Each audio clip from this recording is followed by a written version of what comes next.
Hi besties, it's your girl again, Purity, and we're in for another cooking vlog. As you can see, I'm going to be making okra soup, so sit back, relax and learn. So here is my beef. I'm going to be using beef. Here is my beef, here is my okra.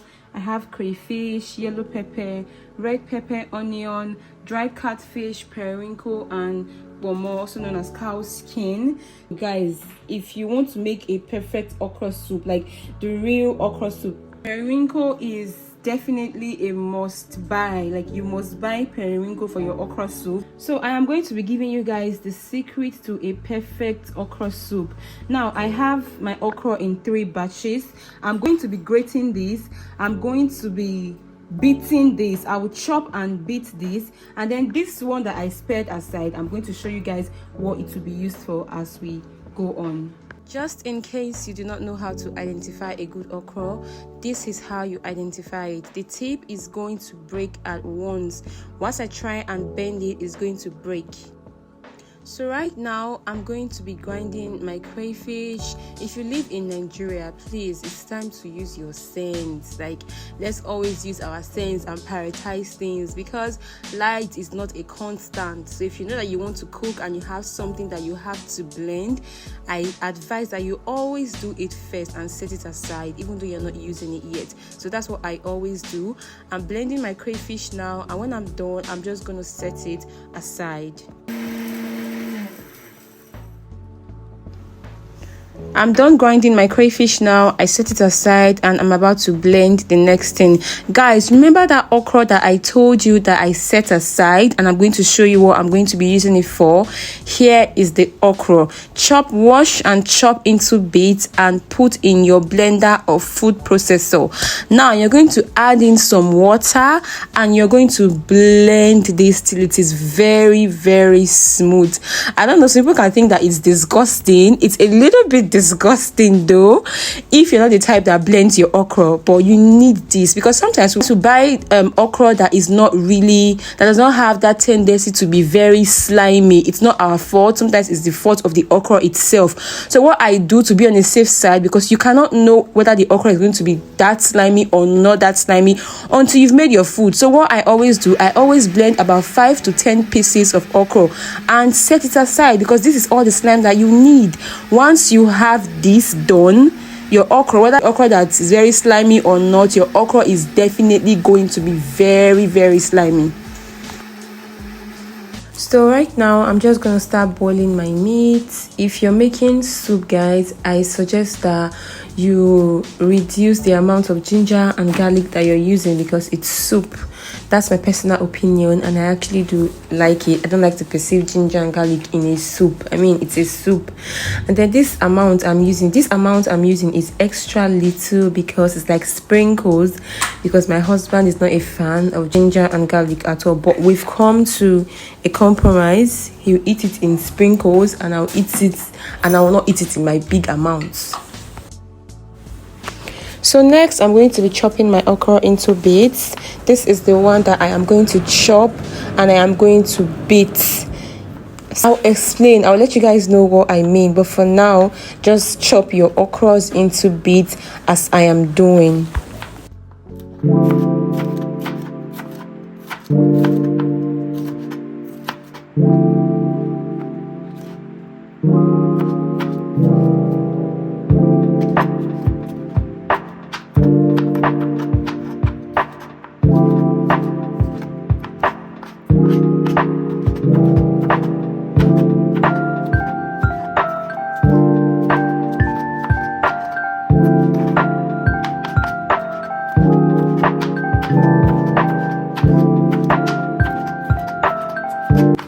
I don't know if everyone already knows this, but when you're cutting your okra and you notice one that is really strong and sharp, you're supposed to toast it, because that one is not going to be good for your okra. Now, I'm not saying toast everyone that is strong, but there are some that are really, really strong. When you see that you cannot cut it, please do toast it. Now, these are the 2 batches of okra that we have. One is a bit chopped, the other one is roughly chopped, and then the one that we blended. Those are the 3 batches of okra that is present here. This one that I'm transferring into the black plate is going into the soup directly. It's going into the soup that way. And then this one that is roughly chopped is going to be beaten. Now you get your hot water, add in a little bit of hot water, and then get a cup like this, thin milk cup, and then start to beat your okra. You beat for some time, you add in more hot water, you beat for some time, you add in more hot water. I don't know if anyone knows this process, but this is what my mom used to do, so I am stuck with it. It does it. When I'm done beating, you're going to see how my okra is going to turn out. Just keep watching.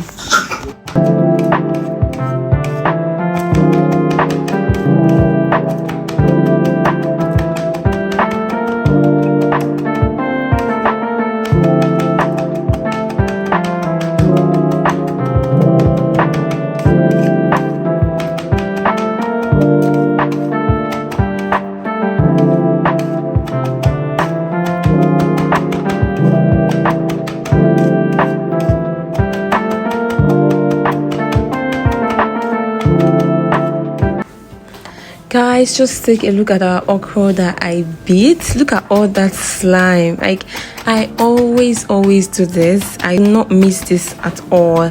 Look at the slime, you guys, and it's super fast. It took like about a minute to do this. I did not fast forward the video at all, and it took like a minute. So guys, try this out, okay? And then this is the okra that I blended. This is the first batch that's going to be going into our soup. You see why I said it's a little bit achy, but you need it. It's important. And then you need yellow pepper as well. I use yellow pepper for all my foods. I'm not a fan of pepper. I don't eat so much pepper, but I use yellow pepper at least in small quantities. Now I'm blending. So now I'm blending my yellow pepper, and I added my fish. I usually do not add my fish at the beginning of my cooking, so I'm adding my yellow pepper into the mix now. And then if you've been watching my previous videos, you know that I always like to boil my cow skin first and trash the water before I wash and then I cut. That's exactly what I'm doing. This is a game changer for your okra. Please ensure that you do this. So right now I'm going to be adding in my other I'm going to be adding in my banla fish. I did not used to be a fan of banla fish, but should I say it's the economy? Is it the economy? I don't know if it's the economy, but I tried it once. Someone bought it for me. My neighbor bought it for me, and I tried it, and it was nice. So I started buying. And then this is periwinkle. Always add periwinkle. Bring that to a boil, and then add in your palm oil.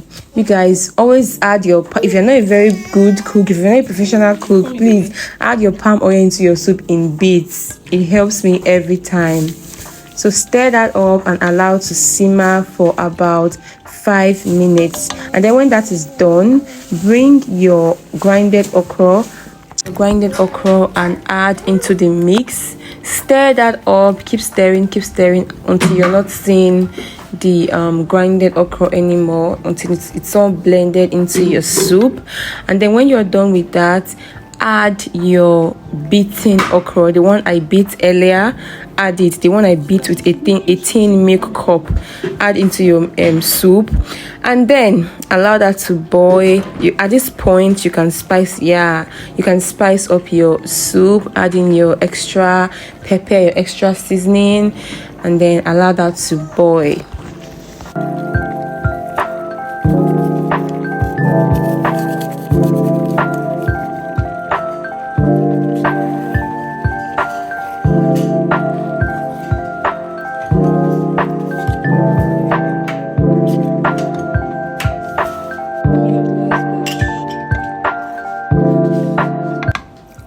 So guys, I added in my extra water because my soup was getting a bit thick and I do not like it that thick.